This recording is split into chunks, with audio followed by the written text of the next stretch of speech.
Co-hosting Dancing with the Stars and starring on Broadway are two of Samantha Harris's biggest career accomplishments, but it's her personal accomplishment of beating breast cancer twice that has led her down her current path as a health advocate.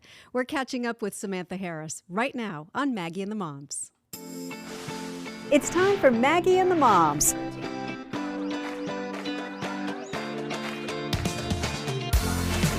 Sponsored by Tampa General Hospital. From co-hosting Dancing with the Stars to starring as Roxy Hart in a Broadway production of Chicago, Samantha Harris has done it all professionally. Personally, life has thrown her a couple of curveballs, including 2 battles with breast cancer. But we're happy to say that Samantha Harris joins us today on the other side of those battles, healthy and advocating for all of us to be our healthiest healthy. Your Healthiest Healthy is the name of her book and her podcast, which is now on season 2. Congratulations on that. She has a podcast. She is an author. She is a mother of 2 teen girls. She is juggling a lot, and we're so grateful, Samantha, that you took the time to chat with us today. How's it going? Oh, Maggie, I love seeing you, and I love that you have invited me here, so thank you. You are so welcome. I would like to tell our viewers and our listeners the story of us, because this is a reunion for you and me. We first met back in 2009. I went to the stage on Broadway where you were preparing to star as Roxy Hart in Chicago. I interviewed you about all of it. You showed me some moves, if I remember correctly. You were much better than I was. But that was so much fun. And to get to talk to you now again after everything that has happened since then, it was a privilege then. It's an even bigger privilege now, Samantha. Well, when I think about the time that has passed since we last saw each other, I just have to look to our own kids. So my oldest, I didn't even have my second child yet, was only 21 months. You were a new mom. And here we are now with much older children. My eldest is looking to go off to college. She's 18, and my youngest is 15. And it's just a blink of an eye, as they always say, but until you're in it, you just don't realize it. So we're exactly in the same stage of life, because my 2 are now 15 and 20. So we're right there exactly on that same parenting path. But let's talk first, because I know a lot of people remember you and loved watching you on Dancing with the Stars. Let's start with your career, if you don't mind, because it was such a treat. You were on there 8 seasons, correct? 9 seasons. So 9 seasons. Sorry, 8 seasons. Season 2. You know me better than seasons 2 through 9. So 8 seasons. Yes. Math. Apparently, I'm a journalist, but math is not my first subject. Well, we have that in common as well, then. So 8 seasons on Dancing with the Stars. What do you remember about those early days of that show that was popular back then, but now is like even just a cultural phenomenon? It's so neat to look back now, especially as we were just mentioning in our teens, to look back at something that I was on for we call it the heyday, right? We had 20 to 30 million viewers a night. We were on twice a week. We were on 2 seasons a year.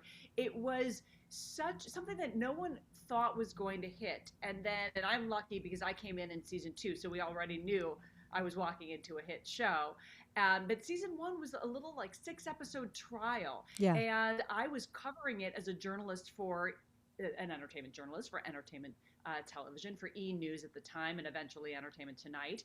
But at E! News, I went to cover this little 6-episode show, and I was taken by it. And I called my agent, and I grew up in a family of performers.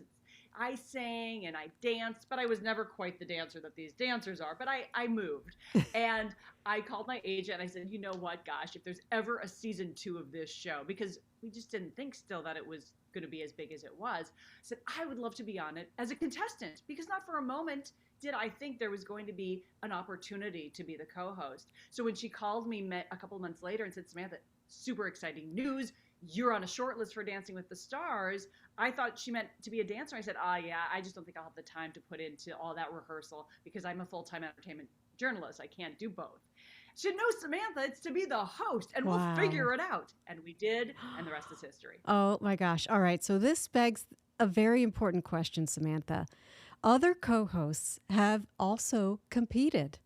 The list is there. Erin Andrews has competed, Julianne Hough, Alfonso Rivera, you have not. So, will you go back to compete on Dancing with the Stars? It is a question that has been on the tip of many tongues. And it's interesting. Earlier, probably, especially when I was on Broadway, so that was while I was on Dancing with the Stars. So soon after I left the show, I was in my 40s and I'd had my first cancer diagnosis at age 40. And I thought, I think I'm ready to take on a challenge like this. And, the producers thought, Samantha, you know too much. So I think going from being the host to then being a competitor scared them. They've really done the reverse. So Brooke Burke was on, Erin Andrews was on, Alfonso was on, but it was the reverse for them. Well, I don't see any reason not to do it now. I want it. Look, you look at some of the stars who've competed. A lot of them, like Danielle Fishel, who beat breast cancer, said that inspired her to want to do something like Dancing with the Stars. So I think the time is right. Am I putting that out there because I want it, or is it something you would want to? No, I think for a lot of years I did want to, especially because I really missed the show after I left. And I was full-time at Entertainment Tonight. It was a very demanding job. They were really happy to have me back full-time and not have to share me with Dancing with the Stars. So I could jump on a plane and fly off to, Europe to interview, Tom Cruise on the back of a Ducati motorcycle as we rode through the streets of Seville, Spain. Not a bad day. Wow. Not many people can say they did that. It was pretty cool. It was really neat. I think now what holds me back, even to have my team push for it, my agent of like 25 years, but is really more, this is going to sound crazy because people who look at my Instagrams and they see how hard I work out and how fast and energetic I go. I am very deliberate with how I move my body, and I am very careful because I have a bone spur in my hip. So I've got, literally for the last decade, sometimes it will go out completely and I'm dealing with hip pain. I have a blown out disc with literally bone on bone in my low back. So I look at how you dance and I know how hard I would want to go. And the answer I keep coming up with, it's just not worth hurting myself. Is that crazy? This is what happens when you have those conversations at 52. I'm like, exactly. No, I was going to say that. At my age, it doesn't sound crazy at all. And you're all about protecting your health, especially after what you have been through. We are going to talk about that, breast cancer, battling it and beating it, not once but twice, right after this short break.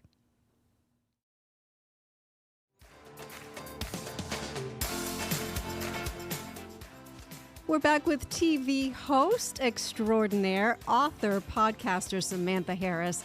We've talked about her career. What came after was something that she did not expect, a battle with breast cancer. Samantha, take us back, if you would, to those days, because there have been 2 breast cancer battles now. The first time it happened, how old were you and how did it come about? I was 40. I was actually just about to turn 40 when I got my first mammogram, which I advocated for because I lost my dad to colon cancer when he was just 50. And there is a breast colon connection, which, by the way, I didn't even know. I just knew cancer was in my family. And his mom had breast cancer, but it was in her 60s and she lived to 95. But I thought, I have 2 little girls. Our daughters were just 3 and 6 at the time. So I thought I should get a jump start on this mammogram thing. And it was, again, about a month before my 40th birthday. But 11 days later, Maggie, I found a lump while I was changing after a workout. And, those sports bras are so constrictive. And I was also very familiar with my breast after breastfeeding both of my girls. And so I felt like I really knew them well. And I took off that tight sports bra and I'm feeling kind of just, loosening things up again. And I went, wait a second, what is that lump?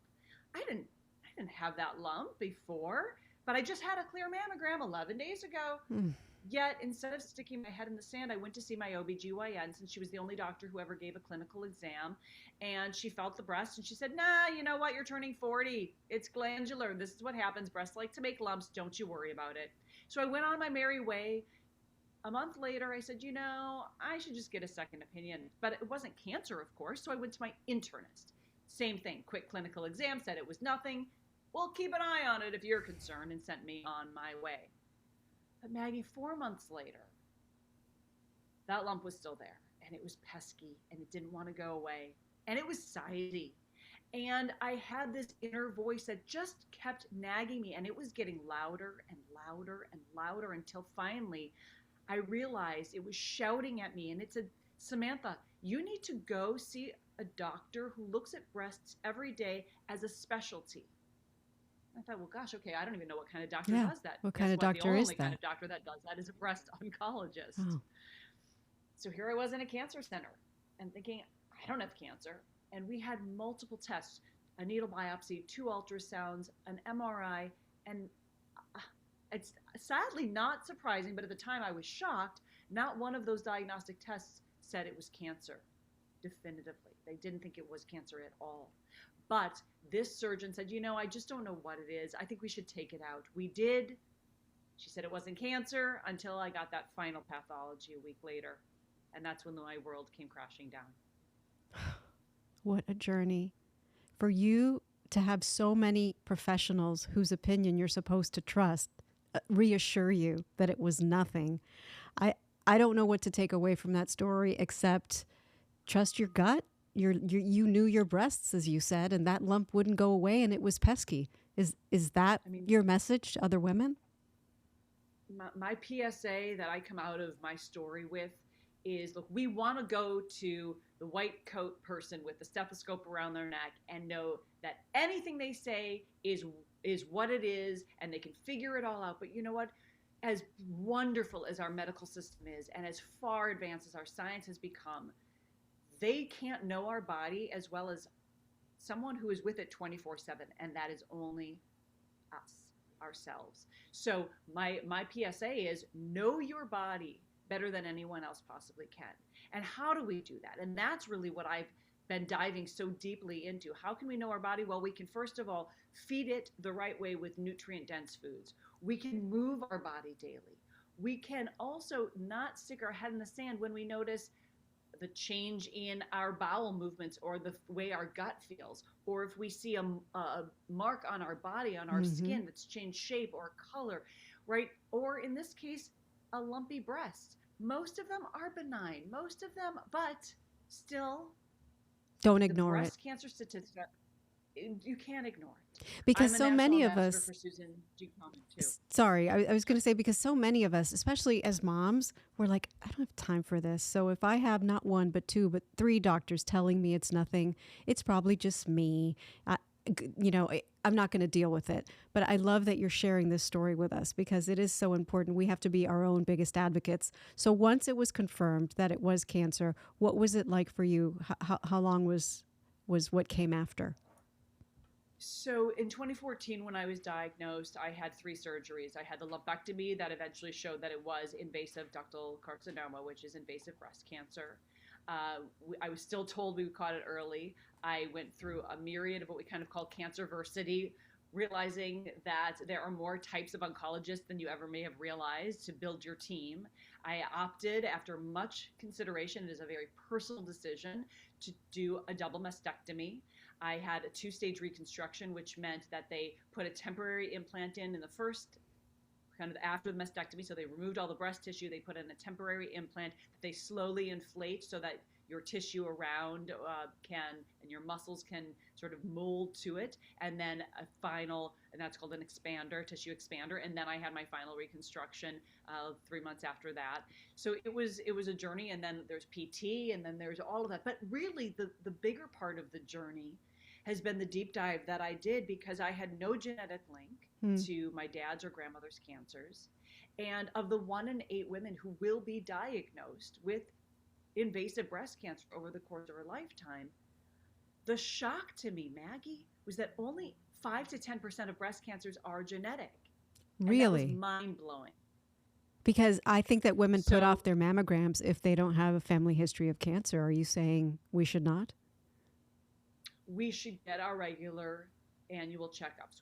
We should do self-breast exams. Again, know your body, to notice changes. I was lucky that it was in an area that I could feel. It wasn't hidden underneath all of the tissue, but I did, as many do, have very dense breasts. So this makes it even harder to find the lump. The MRI and the mammogram looked like a snowball in a snowstorm, so it makes it really hard to see. So know your body, but also the journalist in me, when I found out that I had no hereditary link, and then I found out that only 5 to 10% of breast cancer is genetic. Well, what gives? Why is this happening? And why is it getting younger and younger and more of us? Yes. Well, the reason is I did deep research, as I do as a journalist, and I looked into the science. I spoke to all of the experts. I learned it's what we're putting in, on, and around our body that can lead to these, not just cancers, but type 2 diabetes, heart disease for women, especially neurodegenerative disorders like Alzheimer's and dementia. So this was an amazing, empowering discovery for me, because what I realized and what I share with so many, not just in my book, Your Healthiest Healthy, but on my Your Healthiest Healthy podcast, is that there are steps we can take in slow, manageable, not overwhelming ways to better our health and our health outcomes. And when I was diagnosed in 2024, it was a local regional recurrence. So after mastectomy, there's thankfully they get most of it, but there's a 5% chance of local recurrence. Mm-hmm. And where my initial tumor was right up against the skin. So unless they were going to maim my entire body and carve me apart, there was a chance that some little tiny microscopic breast cancer cells could be there close to the skin, and that's what happened. But what that aha moment gave me at now age 50 was I've been trying to be 100% toxin-free 100% of the time, from my makeup to my skincare to my food to how I'm stressing or sleeping or all of it. That in itself brings on stress, which is an inflammatory response, can lead to disease. And I realized what I call now my 10% toxic method. And to be 10% toxic kind of takes that 90-10 rule and it flips it on its head to allow a little bit more wiggle room, a little more grace, a little more so that we can begin to assess and then acknowledge and activate where we can make those changes in our lives. And I love helping others. Which we have the power to make, as you're illustrating. We are the ones who decide what goes in, on, and around our bodies. I love that line. We're going to talk more about specifics that we can and should be doing right after this short break.